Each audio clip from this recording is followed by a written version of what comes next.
जेठ की दोपहरी में पांव के छाले सुखाता है, ठंडी रातों में पानी से फसलें सजाता है, चमकती बिजलियों से आंखें मिलाता है। वो धरती माँ का लाडला बेटा जय जय किसान कहलाता है।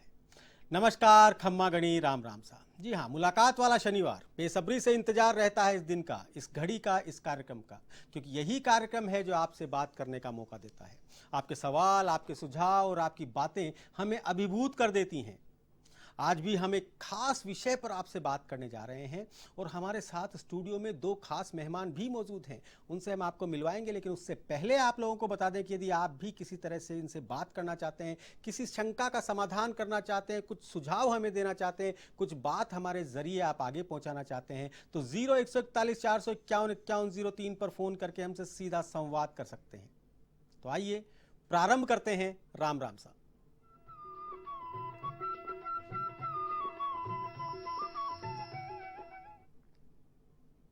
यदि आप वही करते रहे जो अब तक करते आए हैं, तो आपको वही मिलेगा जो अब तक मिलता आया है। ये बात किसी ने बिल्कुल सही कही है और इस बात को सच साबित करके दिखाया है कोटा पीपलदा के मनोज खंडेलवाल और उनकी पत्नी लक्ष्मी खंडेलवाल ने। ये लोग कोई भी बिजनेस कर सकते थे। ये जिस वर्ग से आते हैं उस वर्ग में किसी भी तरह के व्यवसाय की कमी नहीं है, मदद करने वालों की कमी नहीं है, परंतु इन्होंने खेतों को चुना, इन्होंने खेतों को अपना लक्ष्य बनाया और बाकी सारे बिजनेस को छोड़कर खेतों की तरफ मुड़ गए। आपका परिचय कराने जा रहे हैं मनोज खंडेलवाल से और लक्ष्मी खंडेलवाल से। जी हाँ, इन दोनों ने क्या किया है, किस तरह से शुरुआत की है, वो तो आप आगे कार्यक्रम में देखेंगे ही, परंतु मैं सिर्फ इतना कहना चाहता हूँ कि अगर आप कभी कोटा की तरफ जाएं, पीपलदा की तरफ जाएं, तो इनका बगीचा विजिट करना ना भूलें, क्योंकि वो बगीचा अपने आप में एक कहानी कहता है इनके संघर्ष की। वो बगीचा अपने आप में बताता है कि किस प्रकार से अगर आप जुनून, जज्बे और जोश के साथ अगर किसी काम में जुट जाते हैं तो आपको एक ऐसा बगीचा मिलता है जिससे कि आप सोना उपजा सकते हैं। तो आइए स्वागत करते हैं आज के हमारे इस खास मेहमान, खास कपल्स का। सबसे पहले तो मनोज जी, बहुत बहुत स्वागत है आपका हमारे इस खास कार्यक्रम में। टीवी पर बैठे सभी दर्शकों की तरफ से प्यार भरा राम राम साहब। मैं मनोज खंडेलवाल, ग्राम पीपलदा, जिला कोटा, राजस्थान से। जी लक्ष्मी जी, आपका भी बहुत बहुत स्वागत है।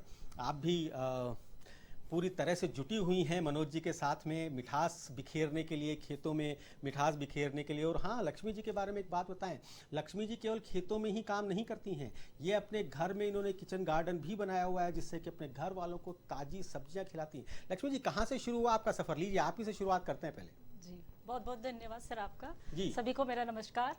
मेरा शुभ नाम लक्ष्मी मनोज खंडेलवाल है जी। मैं कोटा में रहती हूँ और मैं इनका पूरा सहयोग करती हूँ इनकी खेती में।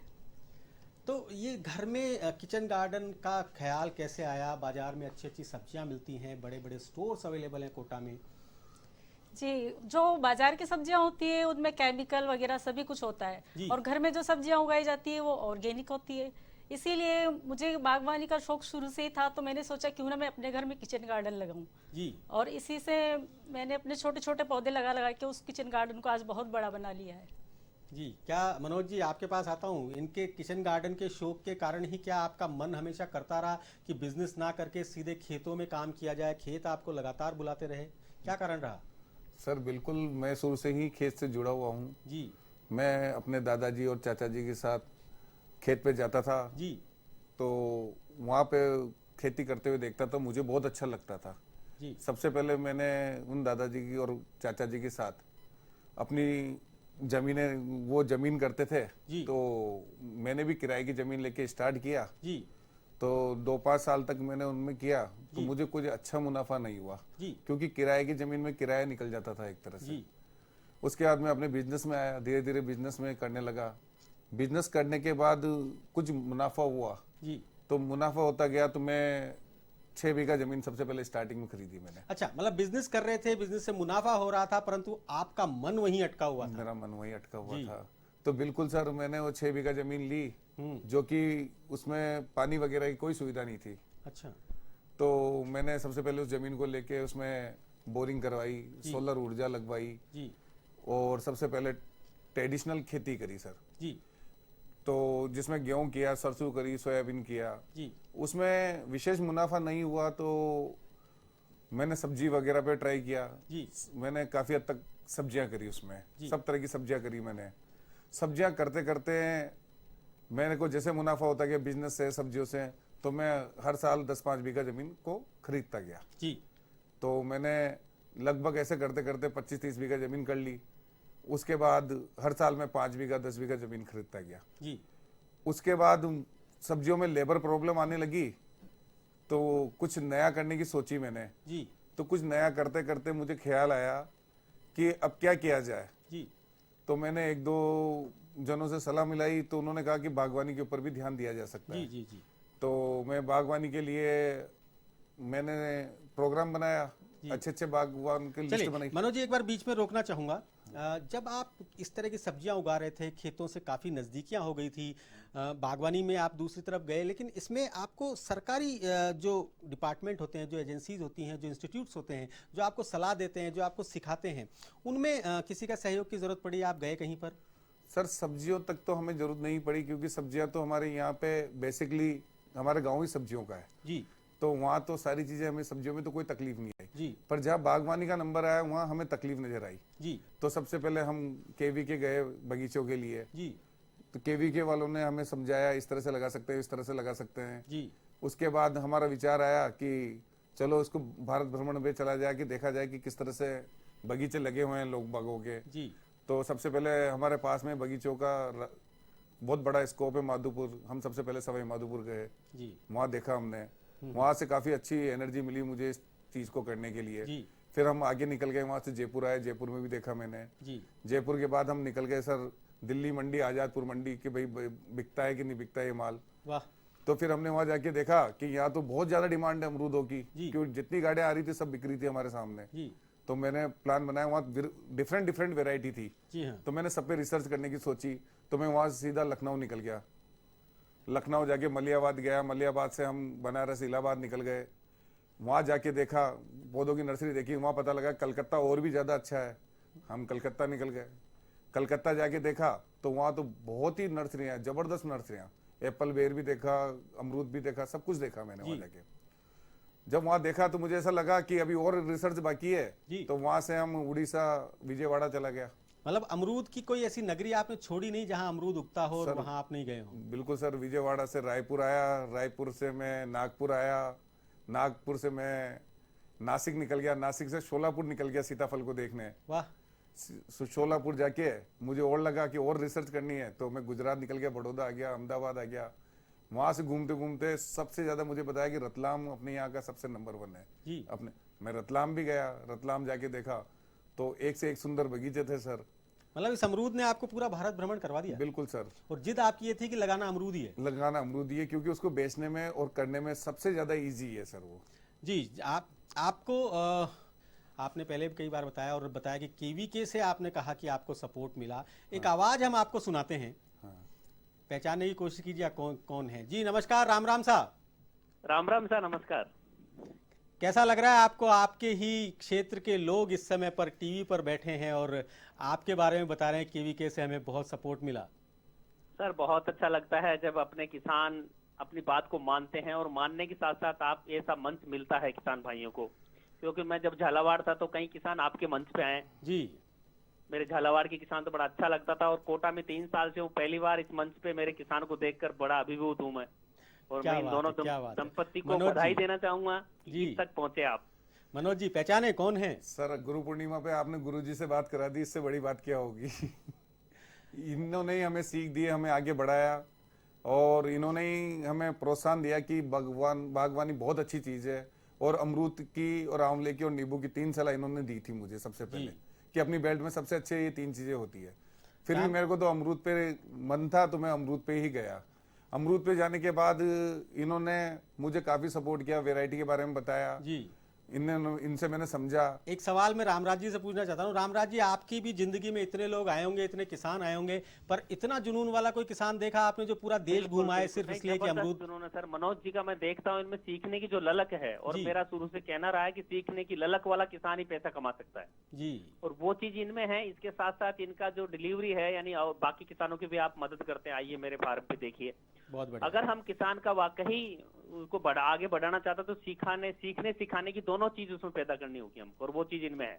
जी जी। आपको भी सलाम करना चाहूँगा रामराज जी। आपके जो भी किसान जिनको कि आप मदद करते हैं वो आकर सबसे पहले राम राम सा में आपका ही नाम लेते हैं। ये वाकई में आपकी भी मेहनत है। बहुत बहुत धन्यवाद हमसे जुड़े। आपके किसान से हम आपके जो जिन्होंने सिखाया उनसे हम बातें लगातार जारी रखेंगे। जी मनोज जी, उसके बाद जब आप पूरा देश घूम चुके थे और आपने जिद कर ली थी कि मुझे तो लगाना अमरूद ही है, फिर आपने क्या किया? सर उसके बाद फिर मैंने प्लानिंग बनाई कि भाई कहाँ से कौन कौन सी वैरायटी के अमरूद लगाने हैं, मंगाने हैं जी। तो फिर हमने ऑर्डर देना शुरू किया सर जी। सबसे पहले हमने माधोपुर में ऑर्डर दिया सर जी। कौन सी वैरायटी थी? बर्फ खान का सर। बर्फ खान, ठीक है। L49 की सिलेक्शन वैरायटी है सर ये जी। तो इसका हमने ऑर्डर दिया। ऑर्डर देने के बाद इसके लगभग मैंने 2500 पौधे लगाए सर जी। और उसके बाद रायपुर जाके मैंने VNR की नर्सरी देखी 3-4 बार। मनोज जी, जैसा कि कार्यक्रम का फॉर्मेट है, इसमें बीच बीच में किसानों के फोन आते रहते हैं। मैं आपको बीच बीच में उनको जोड़ता चलूंगा, उनके प्रश्न भी आप लेते चलिए और अपनी बात भी पूरा करते चलिए। इंदौर से इस समय हमारे साथ एक किसान भाई जुड़े हुए हैं। नमस्कार, राम राम सा। Ram Ram sir, Ram Ram sir. क्या बात है, स्वागत है आपका। पूछिए, क्या पूछना चाहते हैं? अरे साहब, मैं ये जानना चाह रहा हूँ कि नया खेत लगाने के लिए सबसे बढ़िया मौसम कौन सा रहता है, ये बताएं जरा। अमरूद का खेत लगाना चाहते हैं आप भी?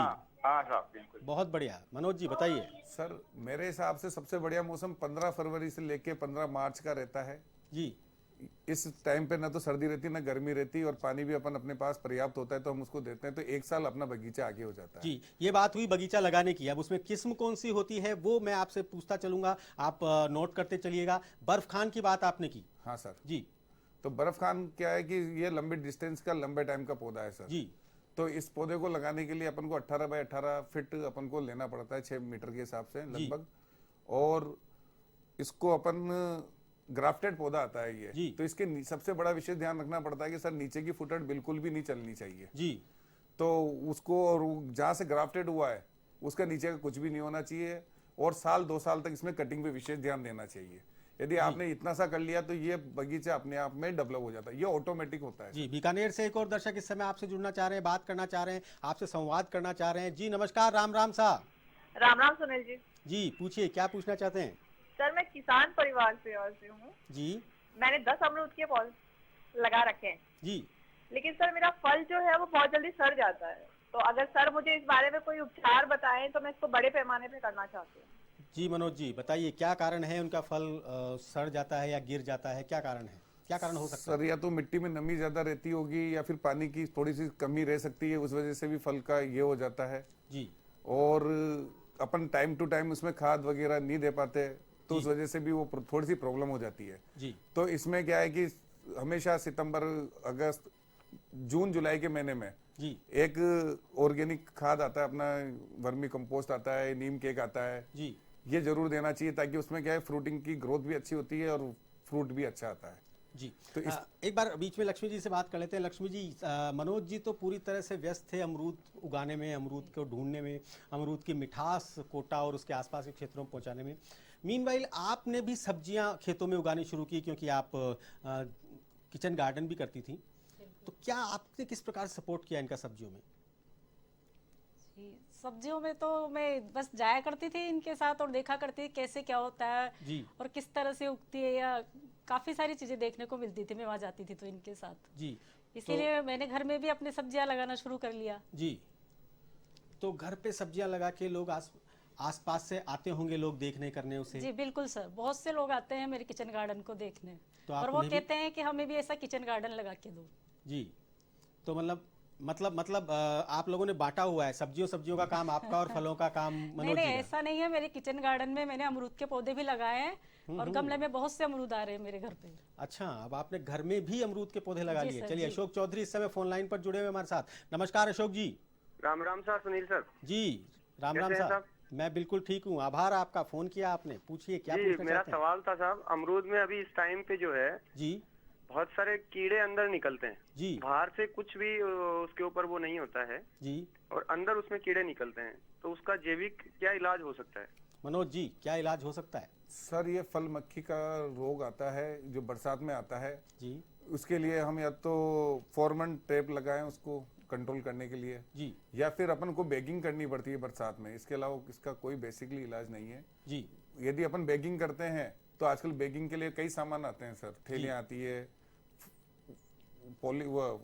फॉर्म आता है जो उसको अमरूद के हर अमरूद पे लगाना पड़ेगा अपन को। उसके बाद अखबार से लपेट के उसको तैयार करना पड़ेगा। उससे फल मक्खी उसको डंक नहीं मारेगी, फल मक्खी डंक नहीं मारेगी, तो कोई तरह का रोग उसमें नहीं आएगा। जी चलिए, एक बर्फ खान आपने लगाया, उसके बाद में दूसरी मैं चाहूंगा दूसरी किस्म कौन सी है जो कि आपने अपने खेतों में लगाई हुई है? सर मेरे पास सबसे ज्यादा जो वेरायटी है 5000 पौधे हैं मेरे पास ताइवान पिंक के। ताइवान पिंक के, हाँ। वो कहाँ से मंगाया? सर वो आंध्रा से विजयवाड़ा के पास से मंगाए हैं हमने। चलिए, कुल आपके पास 10,000 पौधे हैं आपके बाग में, जिसमें कि ताइवान पिंक जी, ताइवान रेड लेडी ताइवान आपने बता दिया। उसके बाद और कौन सी प्रजाति है, कौन सी किस्म है आपकी जो कि आपने अपने बाग में लगाई हुई है? सर मैं उसी पे चलना चाहता हूँ अभी, ताइवान पिंक पे ही। ताइवान पिंक को क्या है कि शॉर्ट डिस्टेंस पे लगाया जा सकता है और ये सिर्फ 6 महीने में अपना फ्रूटिंग चालू कर देता है जी। तो इसको हमने 6x6 पे 5x7 पे बहुत नियर अबाउट लगा रखा है इसको जी। और बहुत ही ज्यादा फ्रूटिंग है। 6 महीने से लेकर साल भर में बहुत अच्छी फ्रूटिंग आती है और हमने इसको काफी हद तक पहले साल में ही काफी फल बेचे हैं इसके जी। और बहुत ही अच्छा टेस्ट है, कलर भी अच्छा है, तो इस पे अपन फोकस किया जा सकता है अच्छी वेरायटी के रूप में। उसके बाद हमने तीसरी वेरायटी चुनी थी सर, VNR जी, जो कि रायपुर से है और VNR नर्सरी अपने आप में इंडिया की टॉपेस्ट नर्सरियों में से एक है जी। तो मैं वहां जाके देखा मैंने, तो वहां से मैंने पौधे मंगाए। 6 महीने की बुकिंग पे मुझे पौधे मिले वहां से और उनका डिस्टेंस रहता है सर 8x12। उन्होंने मेरे को सजेस्ट किया था तो हमने 8x12 पे VNR लगाया। VNR किस्म ऐसी किस्म है जो कि 1 kg अमरूद पे देती है जी। 1 किलो का एक अमरूद आता है सर। ओके। और मोटे मोटे अमरूद आते हैं, पूरी पैकिंग से आता है, शेप बहुत अच्छा आता है, टेस्ट थोड़ा मीठा कम आता है, पर मार्केट में सबसे ज्यादा डिमांड है उसकी। सिर्फ एक छोटी सी चीज मैं आपसे पूछना चाहता हूं, उसके बाद कोई फोन लाइन पे आपका इंतजार कर रहे हैं, आपसे बात करना चाहते हैं। ये जो अलग अलग किस्म की वैरायटीज आप लगाते हैं, क्या इनका मार्केट भी अलग होता है? इनको जहां आप भेजते हैं वो भी अलग जगह होती हैं? सर मार्केट तो सबसे बड़ा मार्केट हमारे लिए तो दिल्ली मार्केट सबसे बड़ा है, बॉम्बे है, बेंगलोर है, यहाँ हर तरह का फ्रूट बिकता है और कीपिंग क्वालिटी के मामले में देखा जाए तो VNR का कोई मुकाबला नहीं है जी। वो 1 महीने तक भी फ्रूट वैसे का वैसा रहता है जी। तो इसलिए इसको लंबी दूरी पे भी हम भेज सकते हैं और बहुत अच्छा फ्रूट है ये जी। और मार्केट, दिल्ली मार्केट हमारे लिए सबसे नियर मार्केट है, तो हमें कोई दिक्कत नहीं आती। जयपुर है, दिल्ली है, दोनों मार्केट हमारे लिए बराबर पे है जी। एक दर्शक हैं जो कि आपको टीवी पर देख रहे हैं, आपसे बात करना चाहते हैं। जी नमस्कार, राम राम साहब। हाँ राम राम साहब। सुन पा रहे हैं मेरी आवाज? जी। अपना परिचय दीजिए। मनोज जी बड़े असमंजस से देख रहे हैं, किसका आवाज है, उनका आवाज जानी पहचानी लग रही है। भागवंत सिंह बोल रहा हूँ कोटा से सर, इनके गांव का निवासी हूँ जी, दोस्त भी हूँ इनका। क्या कहना चाहेंगे मनोज जी को? जी क्या कहना चाहेंगे मनोज जी को? खेतों से होते हुए सीधे टीवी स्क्रीन पर हैं आज। सर बहुत मेहनती आदमी है जी, और सर बहुत ही हाईटेक तरीके से जो इन्होंने अमरूद का जो बगीचा लगाया है पूरा कोटा डिस्ट्रिक्ट में, ऐसा बगीचा नहीं है सर अभी तक जी। जी मनोज जी, और इन्होंने पूरे भारत का भ्रमण किया है और पूरे भारत भ्रमण के बाद इन्होंने अच्छी अच्छी वेराइटियां और अच्छी अच्छी तकनीकें लाके हमारे क्षेत्र में जो इन्होंने बगीचे लगाए हैं सर।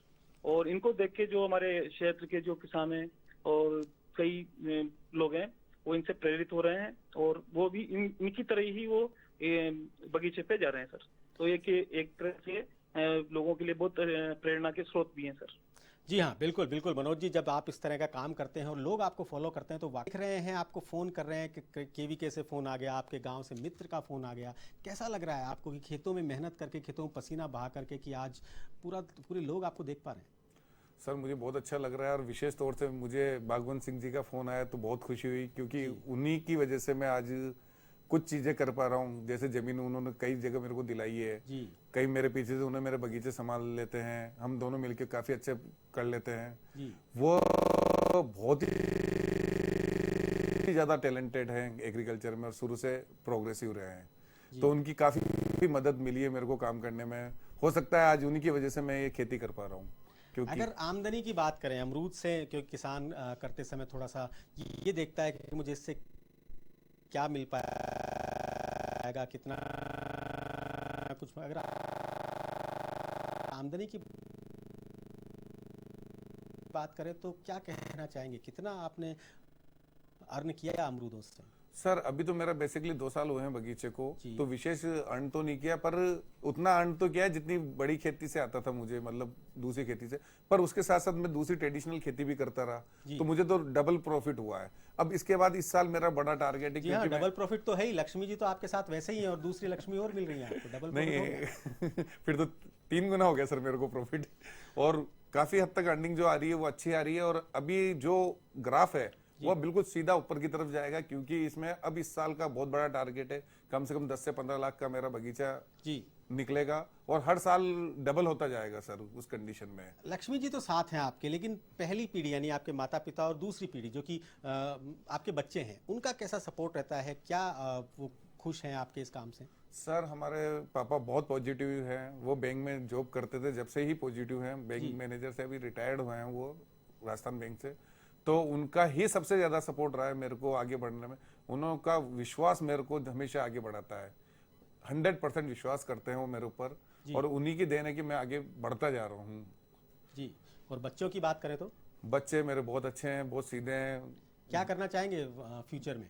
मेरे बच्चों की वजह से ही मैं उनको आगे ले जाना चाहता हूँ बच्चों को, और मैं उनको एग्रीकल्चर ही मेरे बेटे ने ली है, और वो साइंटिस्ट बनना चाहता है, PhD करना चाहता है, और उसका मेन मकसद इसी चीज को और आगे बढ़ाने का लिए अग्रसर है। लक्ष्मी जी, आपके पीहर से तो फोन नहीं आते कि हमने तो बड़े अच्छे से घर में देख के दिया था और ये खेतों में चले गए, मिट्टी के साथ करते हैं, और बेटा भी अब एग्रीकल्चर ले रहा है? नहीं, उन्हें तो बहुत खुशी होती है जी। चलिए मनोज जी, आपसे जो बात थी वो है किस्म की। अगर किसान जब खेतों में अमरूद उगाता है, हर किसान ऐसा नहीं है कि 10,000 पौधे लगा पाए, क्या सजेस्ट करना चाहेंगे उन्हें? सबसे पहले कौन सी किस्म से शुरुआत करनी चाहिए? सर सबसे इजी जाना है तो बर्फ खान, हिसार, सफेदा सबसे इजी है। ये दोनों वेराइटी ऐसी है कि इनको कुछ भी करने की जरूरत नहीं है, एक बार लगाना है, थोड़ी सी कटिंग करनी है 1 आध साल, और उसके बाद हर साल खाद देनी है, ऑटोमेटिक फल आना है। बहुत कम बीमारियां हैं इसमें, कोई तकलीफ नहीं है किसी भी तरह की। खाद की बात आप बार बार कर रहे हैं, वर्मी कंपोस्ट, जैविक खाद की जिसकी बात करते हैं, तो क्या आप बनाते हैं? 10,000 पौधों के लिए तो बनाना बहुत मुश्किल होगा, साथ ही सब्जियों के खेत भी हैं। नहीं सर, मैं इतनी खाद नहीं बना पाता। मेरे पास 2 या 3 यूनिट है, जिसमें जितना सा बनता है मैं उनको उतना सा यूज करता हूँ। बाकी मैं बाहर से मंगवाता हूँ। सबसे बढ़िया मैंने अभी खाद मंगवाई थी, कंटिन्यू वहां से मंगवा रहा हूँ। पद्मावती के नाम से है, अपने धानी राव जगह है जहां से मैंने खाद मंगाई है, क्योंकि उनकी खाद की खासियत है कि वो जिस तरह की खाद देते हैं उसमें ही हर चीज बैक्टीरिया मिला हुआ होता है जो अपन चाहते हैं जी। जैसे ट्राइकोडर्मा वाली चाहिए तो ट्राइकोडर्मा वाली मिलेगी, नीम केक वाली चाहिए तो नीम केक वाली मिलेगी, जिसकी तरफ भी चाहिए तो वैसी हमें खाद मिल जाती है वहां से। तो हम कोशिश करते हैं कि हम वहां से सारी खाद मंगा के और अपने पौधों में हर साल डालते हैं सर। चलिए, क्या आगे का क्या सोचा हुआ है आपने? क्योंकि फलों तक तो आप पहुंच गए, अमरूद को तो आपने पूरा रिसर्च करके और उगा दिया, आगे क्या करना चाहते हैं? सर इन्हीं अमरूदों को मैं आगे एक्सपोर्ट करना चाहता हूं, क्योंकि VNR किस्म जो मैंने लगाई है वो एक्सपोर्ट में जाएगी, और क्योंकि ड्यूरेबिलिटी भी बहुत ज्यादा है उसकी, तो हमें कोई दिक्कत नहीं है। हमें पूरा मार्केट करना है और आगे इसी को भेजना है सर मेरा, क्योंकि बच्चे को भी इसी लाइन में ला रहा हूँ मैं, तो हो सकता है हम बड़ा काम करें एक्सपोर्ट का। तो हम चाहते हैं कि आगे जाके यही एक्सपोर्ट करें अमरूद को ही। जी, लक्ष्मी जी कुछ कहना चाहेंगी? आप किस प्रकार से आगे बढ़ रही हैं, अपने जो किचन गार्डनिंग वगैरह है उन्हें किस तरह से आगे बढ़ाना चाह रही हैं? जी बस यह है कि ऐसे ही चलता रहे तो हो सकता है घर की अच्छी सब्जियां मिल जाए जी, उससे अपना काम चलता रहता है। जी जी जी हाँ, बहुत बहुत धन्यवाद मनोज जी और बहुत बहुत धन्यवाद लक्ष्मी जी। आज आपने थोड़े से कम समय में बहुत अच्छे टिप्स किसानों को दिए। आपने बताया कि अमरूद एक ऐसी फसल है जिसके जरिए किसान अपनी आय को दोगुनी कर सकता है, अपनी आमदनी को बढ़ा सकता है, और हाँ, आसपास के रिश्तेदारों में मिठास भी बांट सकता है। बहुत बहुत धन्यवाद। और A1 TV आप लोगों को के लिए शुभकामनाएं प्रेषित करता है कि आप इसी प्रकार काम करते रहें, अमरूद ही नहीं बाकी और दूसरे फलों की तरफ भी जाएं, और ठीक इसी प्रकार से आप काम करते रहें, लोगों के प्रेरणा का स्रोत बने रहें। और आप लोगों से एक बार फिर से आप सभी का धन्यवाद, जिन्होंने हमें फ़ोन किया उनका धन्यवाद, जिन्होंने फ़ोन किया पर हमसे संपर्क नहीं हो पाया उनका भी धन्यवाद, और उन सभी दर्शकों का धन्यवाद जिनके स्नेह और आशीर्वाद से हम इस कार्यक्रम को यहाँ तक पहुँचाने में सफल हो रहे हैं। अगले सप्ताह फिर मिलेंगे आज ही के दिन, आज ही के समय, किसी नए सब्जेक्ट के साथ, किसी नए गेस्ट के साथ। तब तक देखते रहिए A1 TV।